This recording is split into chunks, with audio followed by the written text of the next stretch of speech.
We're live and direct. I'm drinking out of my Paris La Marzocco yes. 2024. And I didn't realize that I'm like an Olympic merch stand until it started to accumulate. And I was like, ooh, Paris. I got like 4 items, and here we are. They sent me some of those as well. Is it that brand, that coffee brand? Or that La Marzocco. Yeah. Big shout out. Indeed. But it's funny, I have a good collection of like versus stuff that was sent, stuff that was bought. I realized maybe I am partial to the Olympics. This is like a thing that happens when you get older, is you're like, you know what? No, I love the Olympics. Yeah, I love, I gotta tune in, I love all the special interest stories, sound like our parents or something at some point. That's fair enough. All right, so look, you've been on a content tear. Mahomes, all kinds of stuff going on. What's happening in your world? I see videos. Maybe it's just my algorithm. Every time I log in, Jordan's moving. So what's wow? It doesn't feel that way. I appreciate that. I've been kind of down for the count this week, but maybe it's because YouTube went up, right? Whenever you get someone's YouTube like right in your face, you load, you're like, oh man, this guy's going for it. Yeah. Well, I finally, you're my YouTube Yoda, and so I finally did a video on signature shoes on YouTube. Powered, yapped for 15 and tried to edit it and get it up there. YouTube's just a different beast, but I do think people want a little bit of longer form, explanations and content sometimes. And so, had some interesting discussion. There's a lot that's been swirling around, Caitlin Clark just won Rookie of the Year in the WNBA. Did Nike do enough? There was a lot of, Does she have a signature shoe, or is she getting a signature? Is there a conversation? She is, but they've said basically it's not happening till 2026 or 2027. And there's a guy named Ethan Strauss who wrote this critical piece about it, and he brings up some fair points, which is like, hey, when LeBron James came out of high school and played his first game with Cleveland Cavaliers, they had a freaking signature shoe ready for him. Look, and I'm a massive NBA stan. I love basketball. I love the NBA. It is interesting that, especially with the way the pro deals and things are structured now, the WNBA has equal weighting. All right, let's say 34% weighting on my feed versus the NBA. But then obviously all these things are they just were not prepared for this. None of the brands were prepared for it. I can't imagine that the Caitlin Clark shoe would not just be a massive. It's different than when the running guy who wanted his Adidas shoe in the Olympics, who no one really knows, asked for it, versus when how many girls are going to be buying that shoe for any number of reasons, and then obviously vaulting her personal brand to another level. It's definitely seems like a L. But I noticed some comments in your YouTube video. People were commenting like, "Oh, this is very much like how skate teams and stuff do that too." What are some other cottage industries that should be doing signature shoes more? Gosh, great question. I think that guy was, talking about all the different factors, I think that's swirling. And one of the things that in the YouTube video that I'm discussing is, all the different factors that have to come together. It's easy to be critical, I think, from the outside, but as there has to be you got to be able to perform on the field. You got to have a team around you who can kind of help guide. You got to have the, cultural zeitgeist sometimes, like Caitlin Clark. And, so God, that's a great question. What other industries should be doing signature products? Well, I'm just saying because skate obviously was a huge thing. And when those shoes came out, and look, it's a deal, right? I think we talked about so much in marketing as where can we get these touch points, these conversation points? And someone commented, the Adidas kid, speaking of relevant handles, had commented Caitlin Clark was arguably the biggest basketball player in NAM. I think she should have had a shoe for her debut with a crazy rollout. Even if you don't get it for the debut, the chances she was winning Rookie of the Year were what, the odds were, as close as you can get.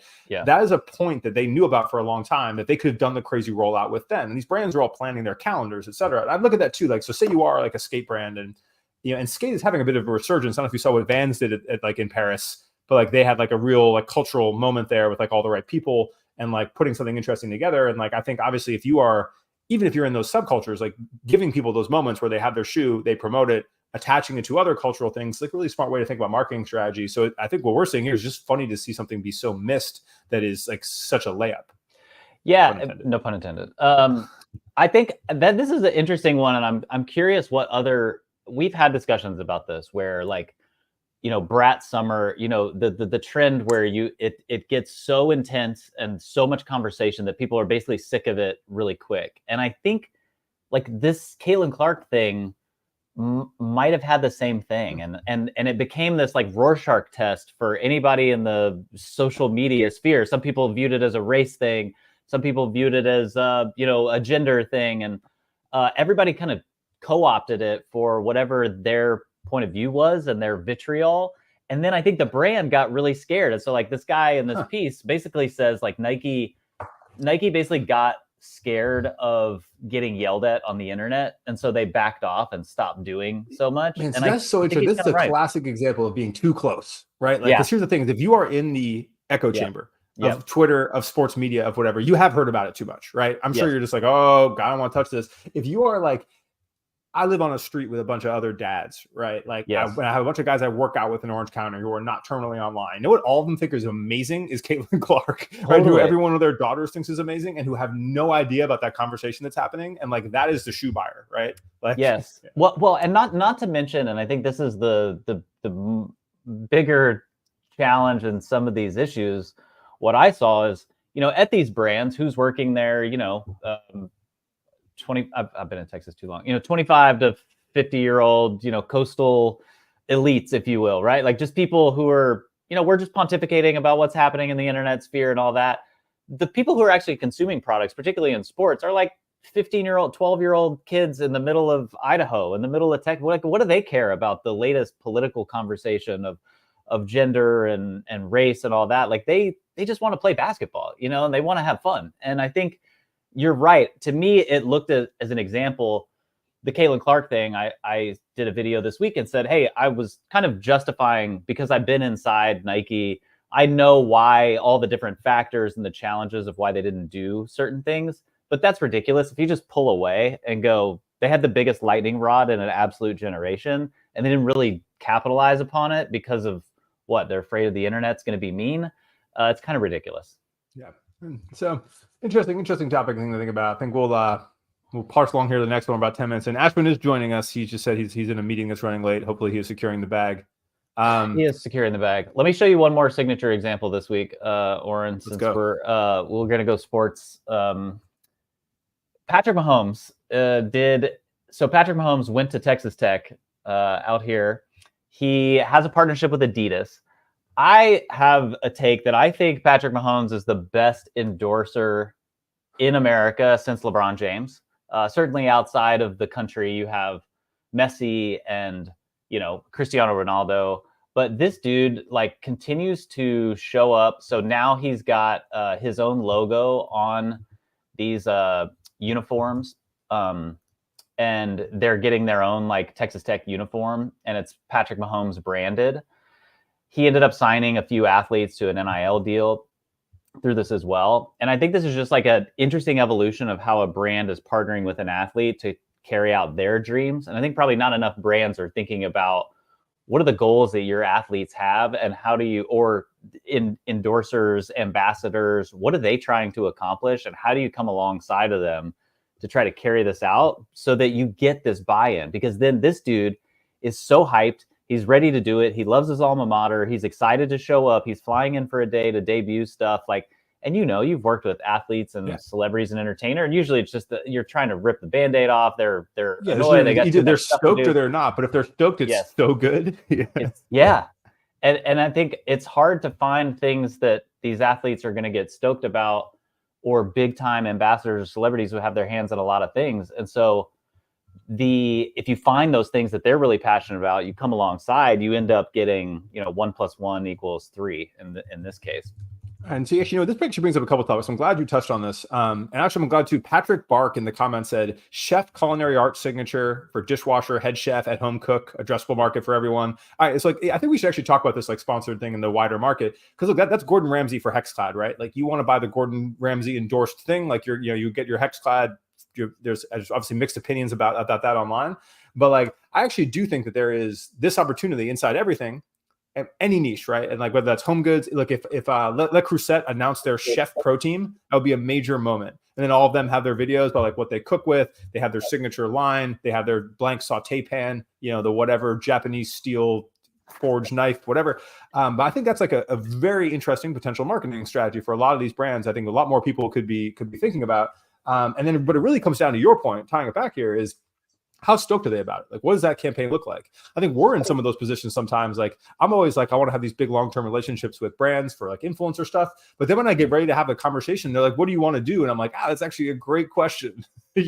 I'm not sure what riles you up or sparks you up or doesn't. And so I think it's part of the brand's mission, especially brands who have had a lot of that sponsor, to give those options to people to come up and be like, hey, we want to make sure you're excited. Here's what other people have done. Like, take your time to think through it, work through that and figure it out. But I like the cookware example. What are some other industries that could really use pro teams or influencer squads or signature editions? We go to the car, like if it goes to some Valuable Studios stuff, like you had like Ken Block, Mustangs. I think it's probably too high of a price point, but that was something interesting where you got these like race car drivers and had influence. I don't know what the takedown is there. Yeah, well, and we still have it in that culture. I'd say, thinking of how massive that NASCAR subculture was for so long. And obviously, it still is in its own way, but like the crossover way of like some of these guys through the youth and the Dale era and whatnot. But I think there's definitely a car point. Look, why wouldn't? I guess there's obviously a safety component, but like, we did like the Subaru WRX line doesn't want to have like two sponsored guys. And that'd be hilarious. Pacific Northwest gang, just revving. Yeah. Ashwinn, welcome to the program. Subi gang, throw it up. That's right. Well, we know Winnebago needs a pro team.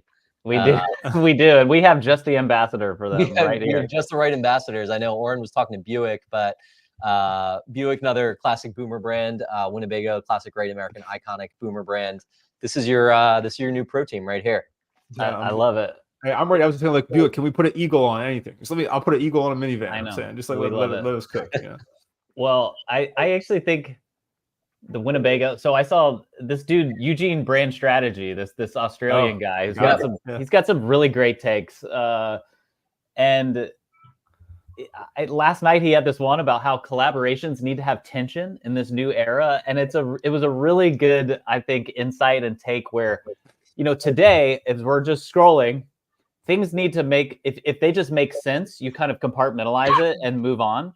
Yeah, versus look, if Olipop had Sabrina Carpenter and JD Vance on the same collab. Yes. I'm watching. I have no idea what's about to happen. Absolutely. I don't know what's here, but I'm just like here. And he talked about, a brand as spectacle, which we review every week. Liquid Death is basically a brand as a stunt, and so it's a really interesting thought, in today's day and age.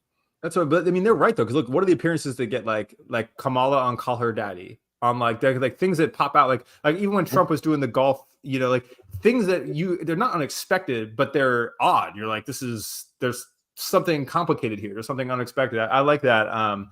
I think, but brands are going to take this the wrong way. Like, here's the problem: is we're going to see more like, Croc times Flamin' Hot Cheetos, presented by Chase Bank. Presented by Chase Bank. Third spaces provided to you by Big Brother. The Capital One Cafe. That's it. That's it. Ashwinn, if you were to pick one Capital One collaborator, who would it be? The Fed. The capital. We're going to Washington DC with the Capital One and the Capitol Police. That's actually a hot collab. That's a big collab. We've got Argentina in the building. We also have Portugal, John Weaver, and AG here says, why don't more brands sponsor newscasters? They're always on TV. What about ALD or Kit? So, I think they do it. There is this concept. I don't know, they do get wardrobe, so they have wardrobe budgets and they have wardrobe provided. But I don't know where that sponsor is from. I don't know if that's just like Suit Supply pulling up at the rack. But a lot of those casters do have like a separate wardrobe budget. I am curious how that works.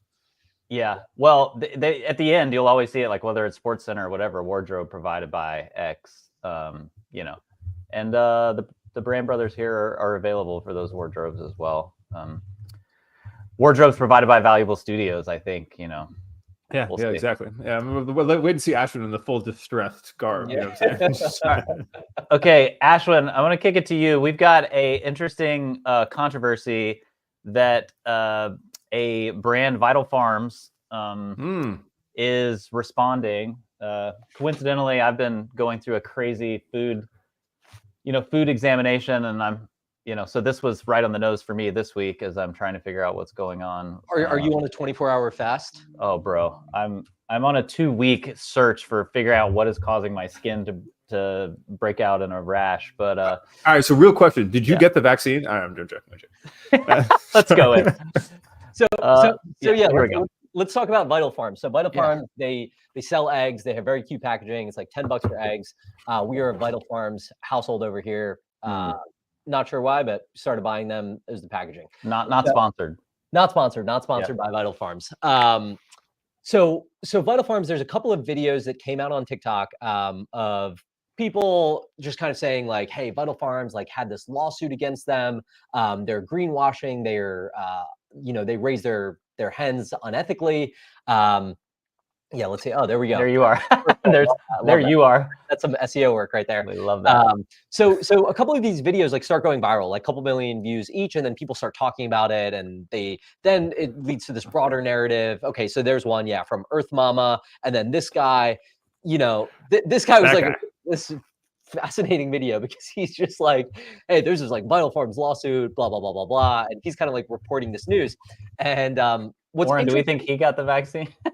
Yeah. All right. We gotta move on. What is interesting about these guys is like all of the content that's being made now is actually about a lawsuit that was from 2021 that was then dismissed in 2023. And even though these creators kind of like call it out in their videos, they're like, hey, just FYI, this is like an old lawsuit and it was dismissed. People aren't like, it's the internet, right? People aren't reading into like that nuance and the detail. No one's going to source of the lawsuit and like what actually happened and why was it dismissed and what does that mean? Everyone's like, oh yeah, like fuck Vital Farms, like they show off the hens, but like no, they're just like just as bad as like all big ag, and they're lying to you, they're greenwashing, blah blah blah blah blah. So what I thought was good is like there was only a handful of these videos, but like 1 or 2 news outlets, like food news outlets, like covered it. And Vital Farm just kind of like got ahead of it. And they're just like, they make this great video. They're like, hey, a bunch of people are like claiming this stuff. Did we have a lawsuit? Yes, here's the lawsuit. Here is what the actual issue was. Here's like why it got resolved or like why it was dismissed. 2, like our hens, no, they're raised in like good conditions. Look, here's videos from like our hens and our farmers and all of this stuff. It's like super plain. Ignore the guy with the Chick-fil-A axe, like 2 blocks down. And then you you see it in their in their comments. People are like, this is great. This is how like a brand should respond. And it was like quick, it was effective, it was very simple and plain spoken. Again, they brought receipts for it. So this is amazing. I mean, I'm just like actually so curious. This to me is like a modern day. I don't actually know the size of Vital Farms. I do know they're ubiquitous down here. I mean, I see them. I think we get them. I think like decently big, yeah. No, they're. It's one of those where like, oh, you have a small farm in Austin, Texas. Like I've seen that shit everywhere from New York to Texas to California, to the Pacific Northwest. Like, This is a front. Yo, maybe we should dive deeper on that in here too. Like, there's no way they're moving that many eggs out of Austin. Well, not off of that little farm. I think they partner with farms like across the country. Okay. Yeah, got it. Well, so I mean, this to me though is like a modern day press release response, and I think you called this out, Ashwinn, like the juxtaposition of this to think about your normal corporate speak BS that's just like, some statement on the, PR wire on the page and like, how bad they are, oh, we take these complaints very seriously and we're working proactively with our key farms to make sure that nothing happened.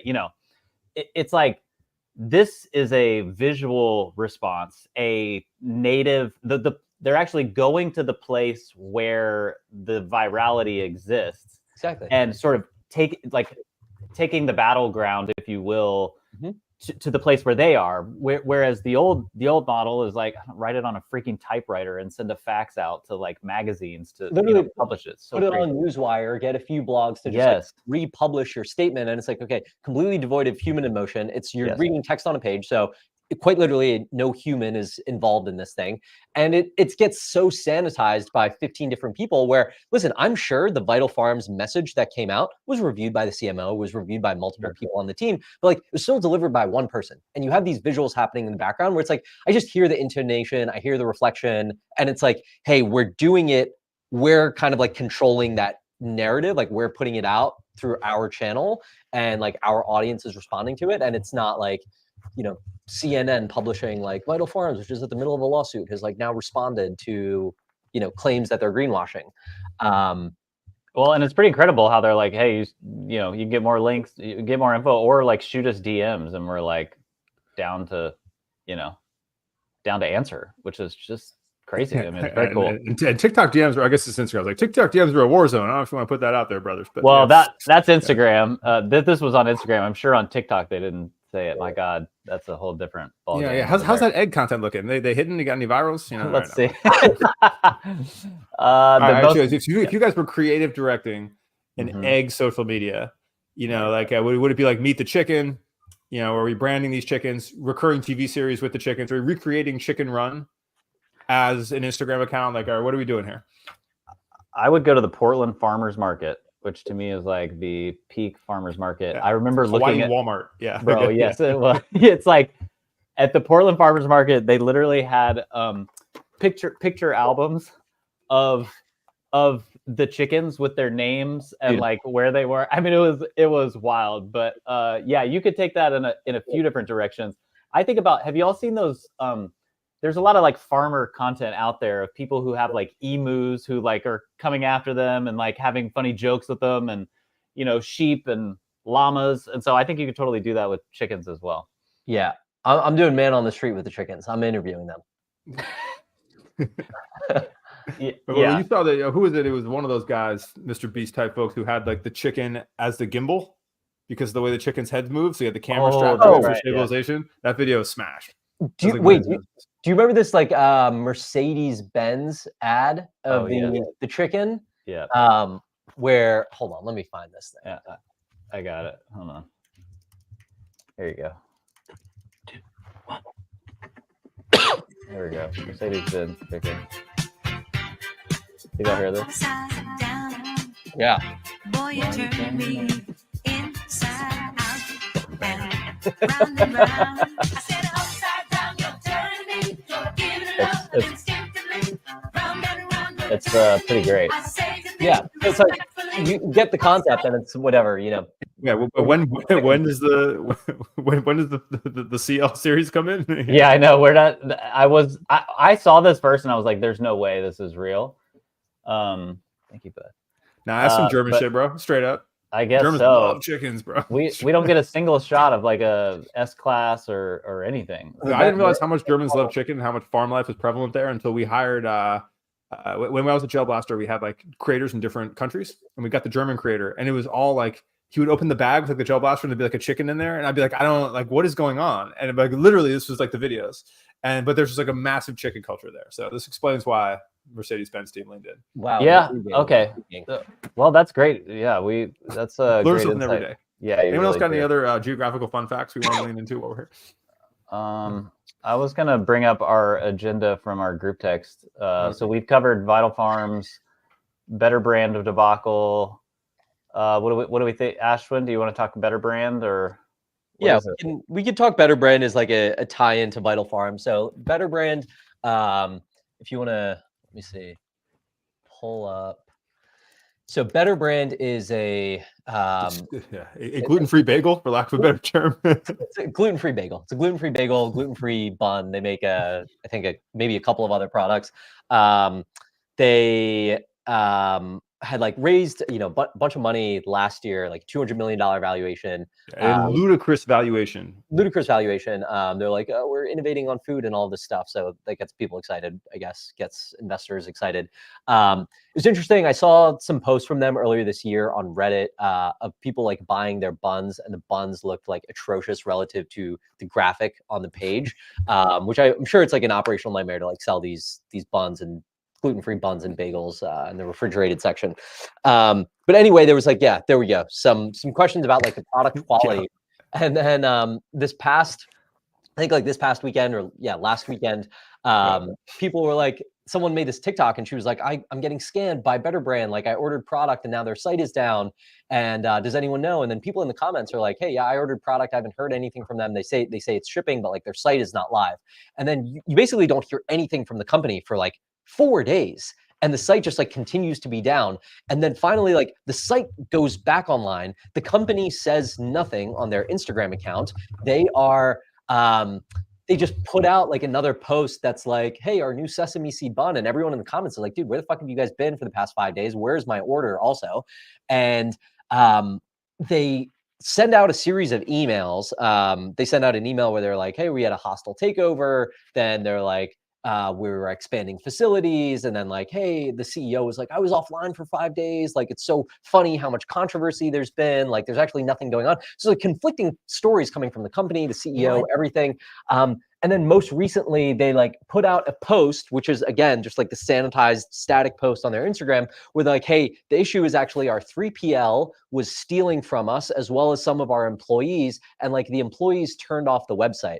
And I'm like, that to me is actually like bullshit. And what I think it is because like a person DM'd me and was like, hey, I did work for this company for like a year and it was like atrocious. And I was like, tell me more. And they're like, did all these things, but like basically like I never got paid and I had to like beg for like getting payment. So I'm like, okay, that plus this is like the 3PL probably wasn't getting paid. The employees probably weren't getting paid. So the employees are probably, whoever was like, yeah, I'm fucking turning off the site. Fuck you guys.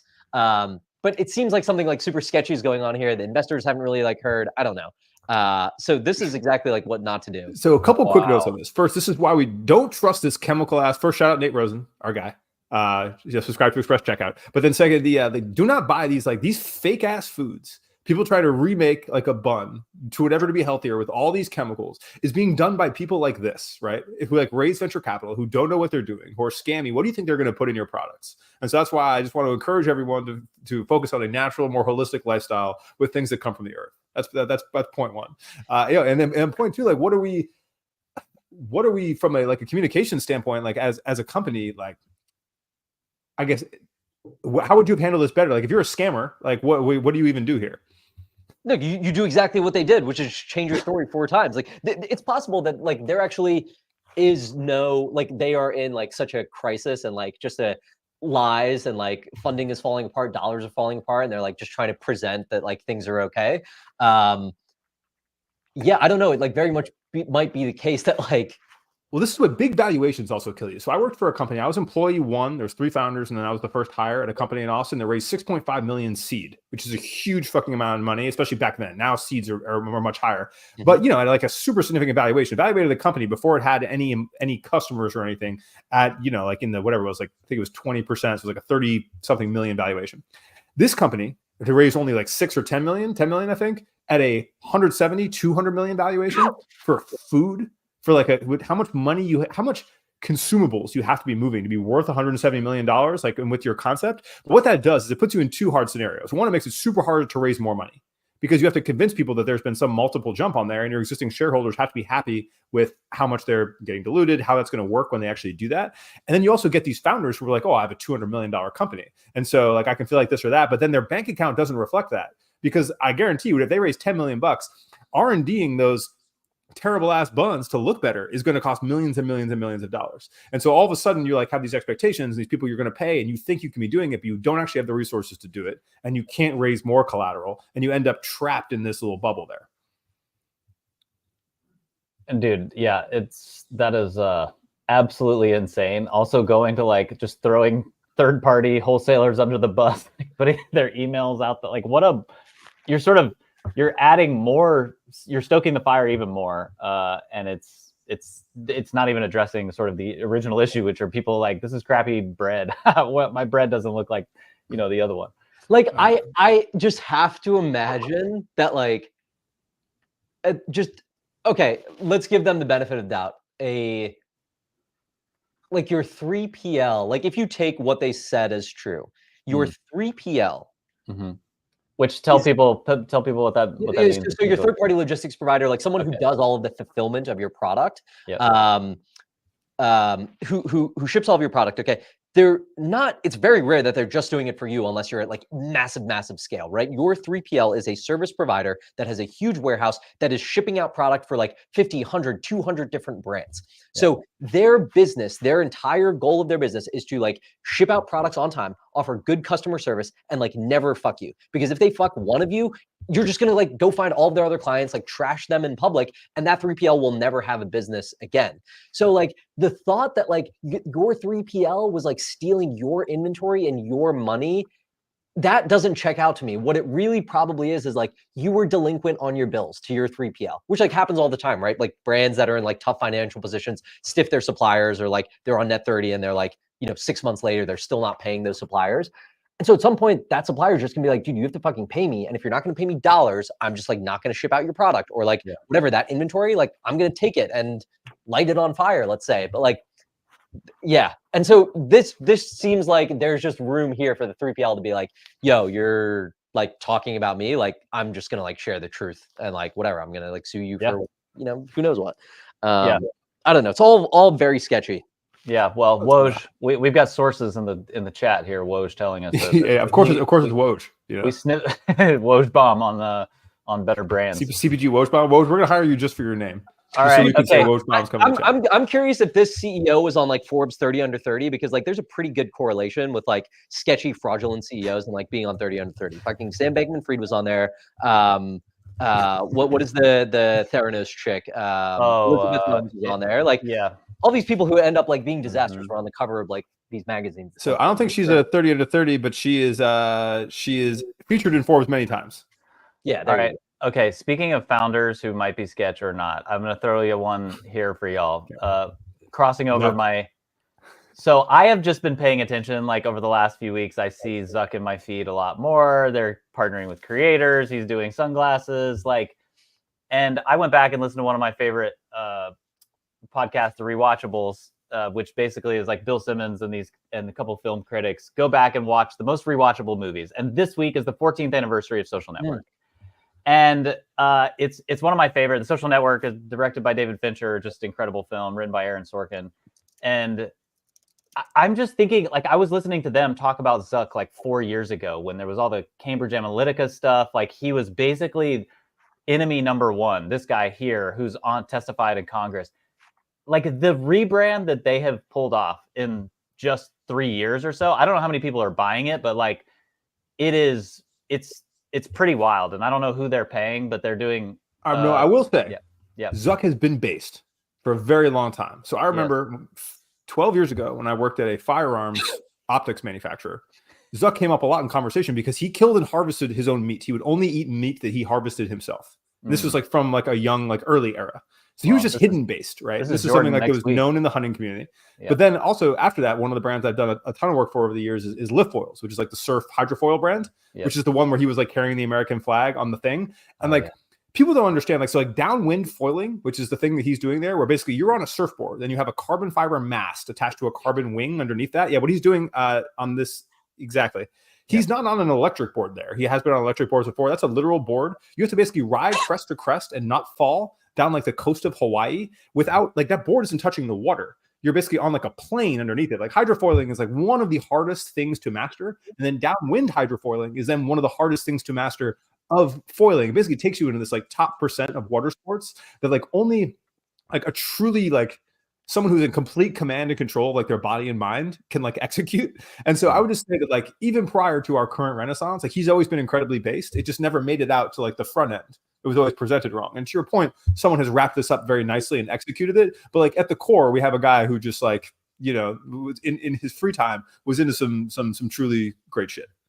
Well, Elon could probably use the PR firm that he's utilizing. He's not really based at the end of the day. Like the end of the day, like guys who like care about physical fitness and like do MMA and like hunt their own meat is a lot of differences than like guys who can like preach like right-wing talking points. But and it is what it is.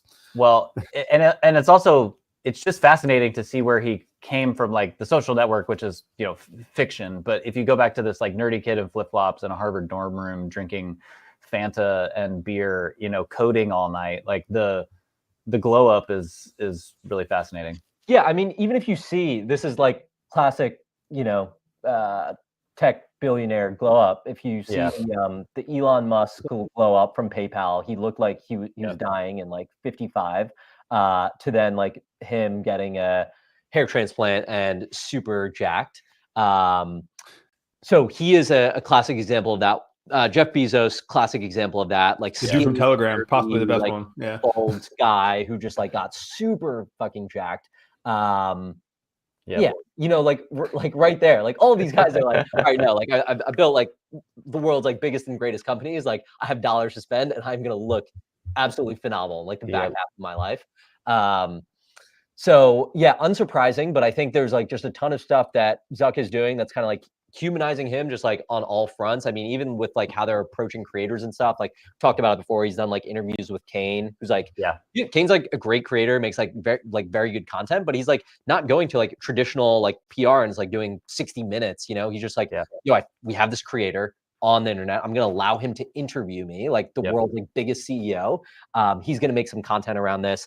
Then he's like, hey, like I love my wife so much. I got her a custom like Porsche minivan. I saw here's that, how I did it. You know, it's like he's hitting it from multiple fronts where he's like, hey, we're not talking about all the shit that I'm like doing on the corporate side. It's just like, I'm a fun family loving guy. With West Coast Customs throwback. I'm hiring Amiri. Exhibit. Yeah. Amiri and West Coast Customs. I was like, oh boy. But guy who lived in East LA. Okay. I actually do, since we're on this, to me, Adam Mosseri, the Instagram CEO, is incredible. I mean, having come from a big corporation where you're basically getting anybody at Nike, any VP that would be trotted out in front of you had like very scripted talking points. Like they struggle to be human. This dude is he's incredibly hated, but he's just spitting. He's just out there being like, you know what? Yeah, I mean, but like I think he handles make better it. Content. Yeah, totally. I think he handles it like so well, you know, and it's like. But I think it comes across to us where we respect that really well, and I think consumers really hate it because he's just telling them stuff that they don't want to hear 24/7. Yep, that's fair. People should kind of get over their victim and everybody's just like, oh, where's my reach? Don't log into Threads, brother. Yeah, I know. I've seen it. Where's my reach? Make better content. Yeah, where's my reach? I just want, and we talk about this is a good point. We read this in the group chat all the time, but like content gets better absolutely constantly. So if you're out there and you make content, like we are all constantly looking at like, oh, if our stuff is down, it's because other people are getting better. Content is getting better all the time, or we're just not making good enough content. That is you've never heard once in a group chat of like real creators, or in our group chat specifically, no one's ever been like, wonder what's happening with the algorithm. I'm screwed. The answer is always, I need to make better stuff. And so it's just a reminder for you and for your brand. That is always the case. And when you talk about shadow bans and stuff like that, the only scenario with which that is a thing is if you are in like cannabis or cigarettes or any of those kind of things, vaccine stuff, and you mention that kind of stuff, sure. But if you are not doing that, and someone, I remember I had gotten something on Twitter where they're like, I think the All In podcast is shadow banned on YouTube. I'm like, that's a couple 100,000 views. And they're like, yeah, but it should be huge. I'm like, or it's just actually the YouTubes are not that great. And it might be your favorite podcast, but that doesn't mean it deserves to have Call Her Daddy views where the YouTubes are good. You know, it's so true. It is absolutely I don't know if meritocracy might be the right word, but it's just like if it's not performing, to make better stuff. And usually when I have a video that goes, I can immediately, like the second it gets posted and I see that it's not, I'm like, this should have been different, or that should have been different, you know? Actually, one thing I want to talk about, we talked about this bit in the group chat, it might be fun to hit here for 5 minutes, is making good branded content. So I was very relieved earlier because I did a video out with Paperless Pro today. I've been doing a lot of branded content. So I'm like, every time now I'm like trying not to have it flop. And it's like doing completely respectably, even with the paid partnership tag. And I'm like, whew, you know, like, and it took a lot to do that, right? Where I was like, I like this brand. I like the stuff they're doing. I'm trying to make a fun video. I do still have to hit like this long list of talking points, which are like kind of overboard, you know, but it like ended up going pretty well. And I put a lot of work into that. I know you guys do too. And Ashwinn, this is a popular topic for you. How do you guys go about, I'll break down this for 1 minute, but then like, how do you go about making good branded content? How do brands come to you for good branded content that works? And my strategy here was I was basically like, look, I'm going to deliver a ton of value in the front end. I'm basically going to be like, if you're any brand, here's cool events that you should be doing. You should consider that are off the beaten path. So you can, and I will use Paperless Pro to make the flyers for each of them. So there's like something to tie in. And then I'm going to go, here's how you use the platform to actually do the logistics. So if you've made it through and you actually are interested in that, okay, now here's how I use this product. And it's a long video, but it works. It's bookmarkable. It tells the product apart, and it's going to do respectably, even with a paid tag, because it drives value. I'm curious how you guys look at it when you want to make if you have carte blanche and you want to make something that works for a sponsor, like how do you do that? How should brands be approaching this? So how I think about it, and I think Oren, especially you and I, we do a lot of like software and kind of like B2B plays. And I think the content that performs the best there is when we can integrate it like very naturally into one of our workflows or one of our businesses. So for example, like I'm doing some content with Fiverr Pro right now, and they're like, hey, this is like what we want to communicate. We want to communicate that we have really good talent here. It's like pretty low cost and it's like a good turnaround. And I'm like, great. I have 2 businesses where I could use a ton of different freelance talent for. A couple of these videos that we're going to make just like I'm going to hire that freelance talent. I'm going to put them on a project. I'm going to do the project, and I'm going to talk about that entire process. How I found this person, was it easy to find?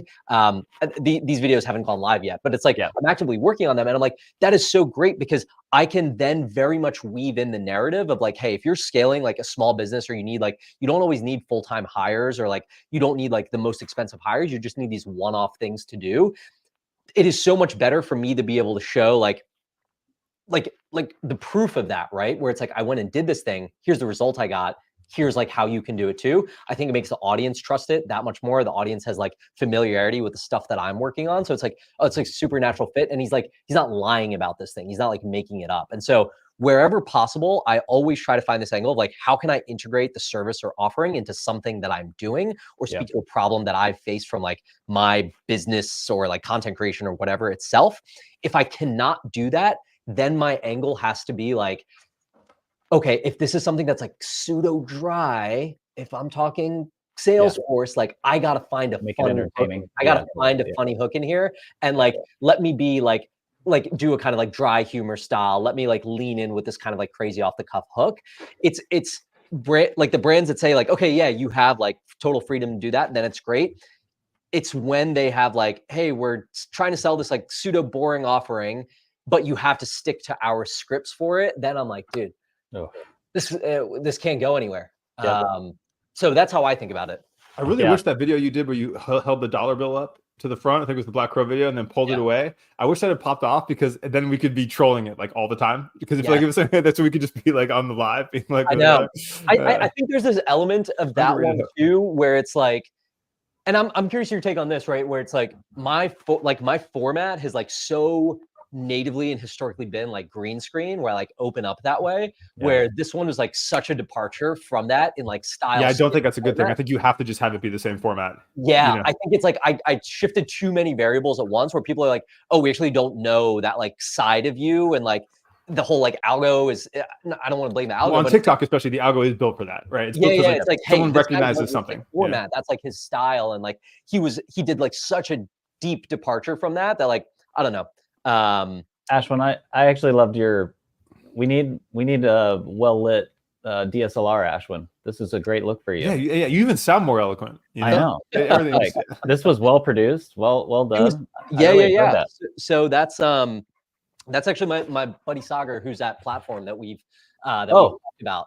Oh yeah, great. So like this is cool styles, and I think like, you know, I do a bunch of these podcasts. I think they had like a phenomenal setup for it.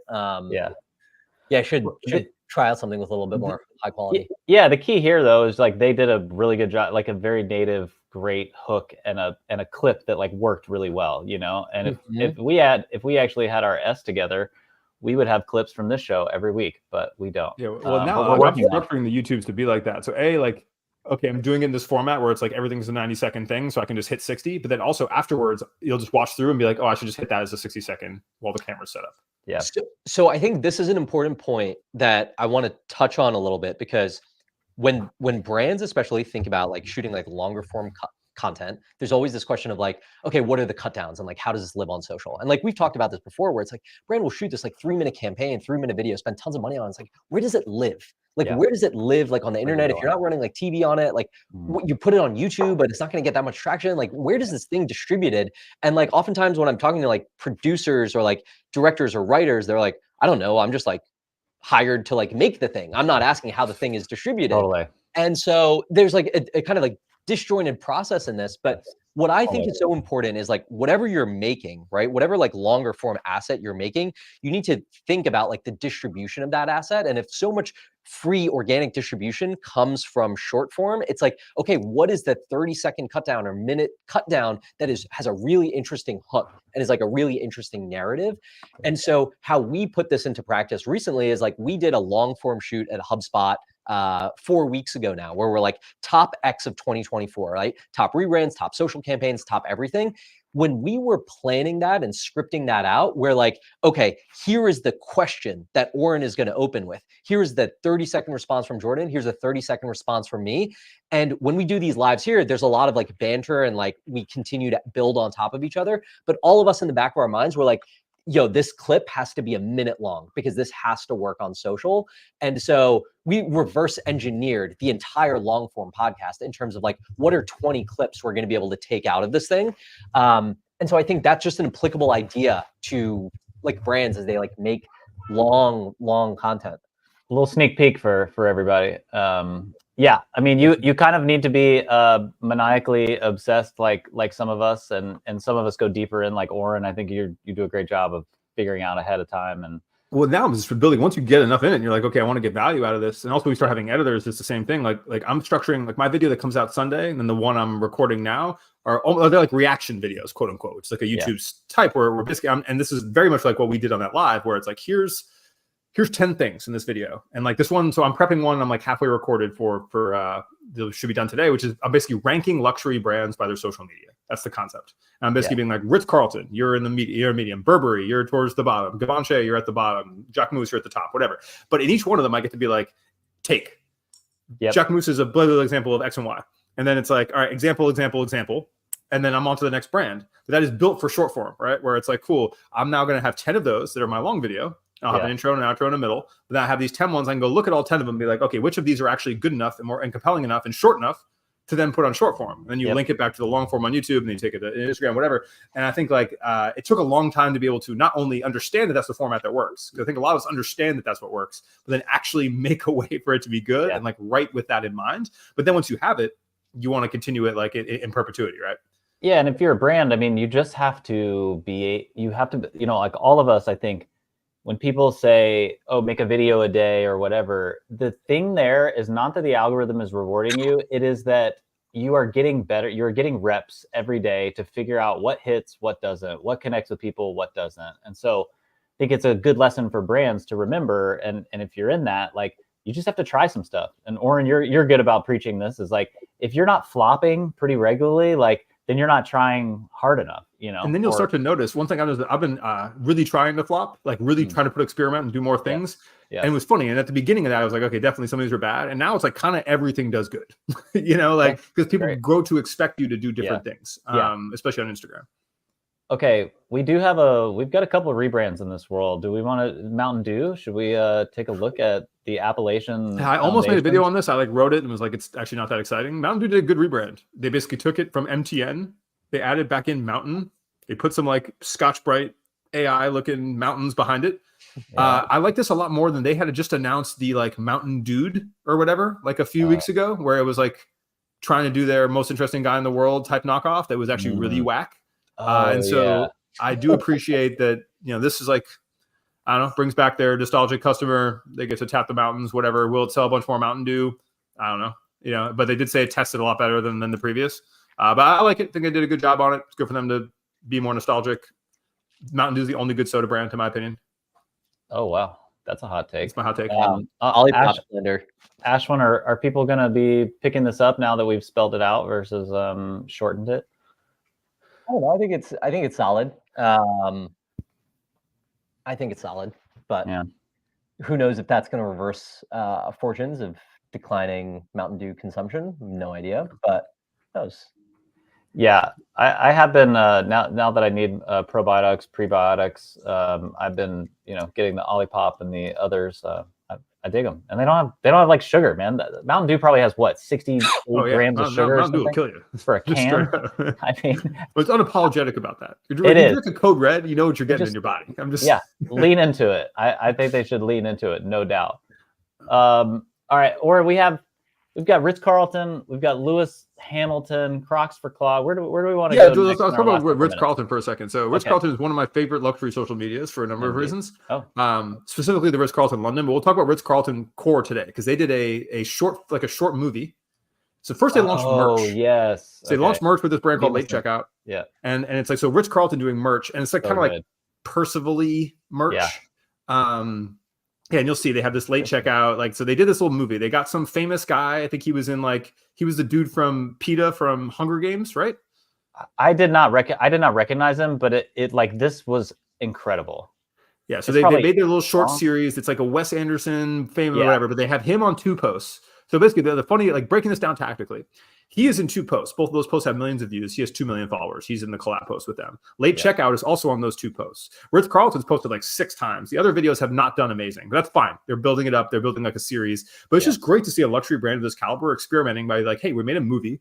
The call to action is to go to the YouTube, which has like 11,000 views, to a point of like, they don't quite understand the distribution of content here, but it's completely different for them. It calls out the merch and stuff super well. It's completely unique. They use an anchor influencer, which I always highly recommend, especially when you're an existing brand who doesn't do crazy social, who's experimenting. It's like, he's got 2 million. He's only posted twice before this. Like it's a really, it's a good example of using celebrity for that and contracting him into the deal to get the exposure, and probably sold them a lot of merch and made them an inherently more interesting social brand. So I just thought that was a really interesting play. And it's rare we see this in high luxury. Is Josh's engagement rate is probably through the roof right here. 4 We'll posts, just celeb, 4 posts, a couple million on each. Incredible. Yeah, it was so creative. Bima sent this in the group chat, and it was like, wow. I mean, I don't know who's. Go to the brand, click the other 2 in the late checkout brand. Yeah, because their whole thing is kind of like this vibe. Is right? It? And so so you scroll down to see the merch. Like this is all Ritz Carlton merch once you start getting down into here. Yeah. And again, it's like Percival-y, Drake's. Yeah. Hamptons. Yeah, it's like it makes sense, and it's not like what was that brand that went into Target and fought Rowing Blazers? Like it's wow. So like an interesting vibe. It's a super win for them to get Ritz Carlton, right? I think it makes Ritz Carlton interesting to a more this Younger, kind of moneyed millennial audience, and they made really interesting content, which is what you need to do to promote something like this. It's kind of fire right there. I'm a sucker for the Gothic font, but this will definitely tap you into a younger audience here. I mean, shout out to Ritz Carlton. And what I want to say, so if you have a second, bring up Ritz Carlton London on TikTok. Yeah. So Ritz Carlton London is the ultimate luxury TikTok, in my opinion, and especially from experiences. I use this all the time as I get in these conversations with like hotel groups, stuff like that, or we're like, how do we make content? And I'm like, well, there's one person who does it, and it's Ritz Carlton London. And so they do 2 things. Like one, they have like, you can go like their tea master will go break down the teas, like of the Ritz Carlton, right?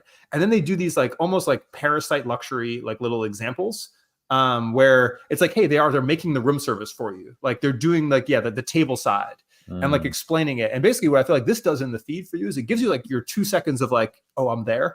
Like someone's making this for me. I have my little escape like in my algorithm for like some luxury thing I've like dreamt of doing. And it kind of like has and these are really well executed, like short form little videos that are obviously catchy. And they do it a number of different ways. And you'd be like, oh yeah, cool. I'm like, I'm having brunch at the Ritz, and they get a lot of engagement. And it's great, especially if you have something that has this like heritage feel, which I feel does really well on here on social and that versus like the more like modernist coffee shop feel. I think it's a great social strategy, especially for an individual location, for like a one hotel. Right. And this video is amazing. If you're going to go watch one, go watch this, where like, this is the tea dude. He goes and breaks down a bunch of like esoteric info on teas. He's obviously stoked about it and like loves serving tea at the Ritz Carlton. It's been there for 20 years. And like, this is great content. I agree. This is really interesting. I think this is a great principle for brands to be thinking about, where we're often like looking outwards to go, oh, who's the celebrity I can bring in to do this? But in today's day and age, all you need is actually, you have someone who's incredibly passionate about one thing and really good at that one thing, or charming, or has a great accent, or, and you could interview them about their topic, and that passion will always come through. And that's the thing I think that, not enough people understand that is compelling, is I could listen to someone like, I don't know if you guys have seen the guy who does like trains, who's obsessed with trains, but like I follow him because he's so excited about a train. I don't care about trains at all, but that passion is like, infectious. A 1,000,000%. A good example of another good example of this is American Express has this guy named Ira, who is the corporate archivist. And he has been there for like 30 years. And every now and then they'll make a video where he'll just be like presenting something from the American Express Museum. And he was like, hey, in 1947, this is how we like had to run credit card payments. And like, this is what this machine did. And every single one of those videos like does extremely well. People in the comments are like, Ira's a national treasure. He can never leave American Express. And so, yeah, he makes like phenomenal content. There he is. He's super passionate about this stuff. And it's funny because it's like, it's so simply shot, right? If you're a brand like American Express, you're like doing all these like insane, like hyper well-produced shoots, like spending millions of dollars on it. And it's just like, hey, it turns out like some of your best performing content across your socials is just like this guy in his room talking about the shit that you have at like MXHQ. And I think, this probably especially applies to, larger like brands that have huge budgets are always like, oh, we got to do like this big production, like booth at Coachella, film content around it. And it's just like, hey, there's probably like 10 people at your company that have been there for 30 years. Like let them talk about the thing that they're super interested in. Yeah.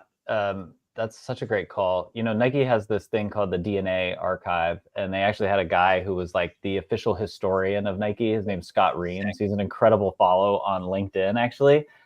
And he's one of those people just like so fired up about, and I think it's perfect for this day and age. And we're often, you're too busy trying to think about some young, cool person who you could hire to do that when the, older guy who's been there from day one is, the one who can actually break it down really well. And maybe they're teaching the young, cool person, but it's such a great. This is also a message for any one of those big brands. There's another one I bring up in this fashion video I'm working on. Where like none of these fashion companies, especially, and some of the ones who are shitty at social media, like really should be doing it, are using the archives like at all.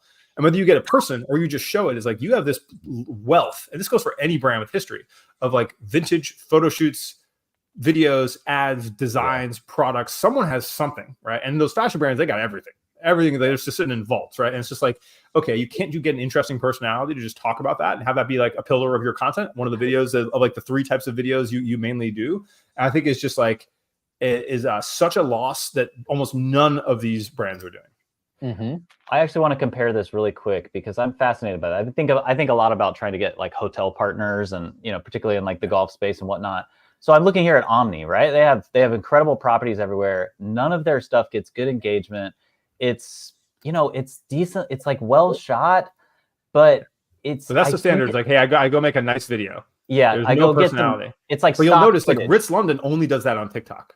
It's like very interesting to see like where they experiment. And this is interesting too. And again, I'm doing a video on this, so I'm deep in it right now, but like the brands that really get it, like Gucci's TikTok strategy and their Instagram strategy are very different. And then like the way influencers are integrated, and you'll see like, yeah, there's just like a lot of this, like people who actually really consider both social networks and what they mean. And like even like Balenciaga's YouTube is like a treasure versus like the stuff they do in other places. And like you'll see people who actually take a platform by platform approach to this and have it make sense versus people that just like do some mediocre stuff on one network and then cross post it. Yep. That's it's a great point. And I do think, one of the things that my life principle is like less better over the last several years. And I think some brands. Did we lose Jordan? We lost him. He's taken down. Right. That's good, man. But he's right in the middle of a take. He died as he lived. Just spitting, but on that note, actually we have some questions here. We can try and pop really down here. Jordan, we lost you for a minute, but I think we have 1 more minute left anyway. I was going to do this conversation about looking for inspiration. What do you search in your niche? So finding great social media accounts in your niche is really like TikTok search is still like the best way to go about it. Like search the brands in your niche and see what people are talking about. Search any of the topics and questions you have, and you'll start to see like creators like that. It'll give you the top content. I also recommend starting a new Instagram account and just following stuff in your niche, and the algorithm will like deliver that to you. And like you basically just make that account specifically for browsing, spend 15 minutes a day interacting when checking out that content and bookmarking it, and it will give you more of it. And I think, look, we try to take a holistic view, right? Like you want to look at your niche and see what's happening, but then also you want to look at everything else that's happening. That's why we have these conversations. We're constantly sharing links of like this thing in this industry, this thing in this niche, because you don't necessarily want to do the same things. You want to have a complete idea, and then you want to be able to experiment within that. Yeah. I've also seen like there was a definition that creativity is the ability to like take 2 disparate things and like bring them together. So like, yes, go deep within the niche and then pull way out and go, what's happening in other realms like that I could pull from that makes something unique and interesting. Perfect. All right. I got to pop off. I got this All call. Right. Yeah. Appreciate everyone joining us. Thanks everybody. Brand Brothers. We'll be in touch. We've got YouTube. We'll be on the road soon as well. We've got no call to actions. We're just no call. I know. We're just here. We appreciate all y'all tuning in. No, I think we do actually. This year in branding.com. Go sign up for when we drop the full release. It's already recorded. Indeed. More to come from the Brand Brothers.